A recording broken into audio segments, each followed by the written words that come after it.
فايلر انت كنت شايفه ان هو مدرب كويس؟ راجل صريح جدا، وساعدنا جدا في فتره الاربع شهور بتوع اللي احنا قعدناهم في البيت بتوع كورونا.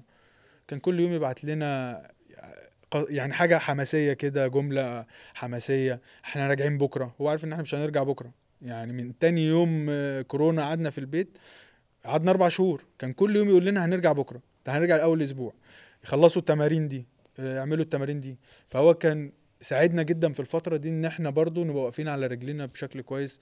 بعد كورونا انت عارف طبعا كان هو مشي وجي موسيماني وبعد كده بدأنا تفتكر في افريقيا. كواليس هو مشي ازاي؟ لا طبعا يعني دي بتبقى حاجه بينهم وبين الاداره يعني.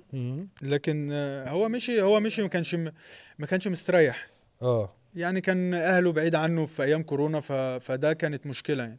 كانت مشكله بالنسبه له ان هو يعيش من غير اهله، وممكن حد يكون تعبان، كورونا، في حد مات، حد مش عارف ايه. فهو كان متوتر الفتره اللي هي بتاعت كورونا دي. كانوا بيقولوا عليه ان هو يعني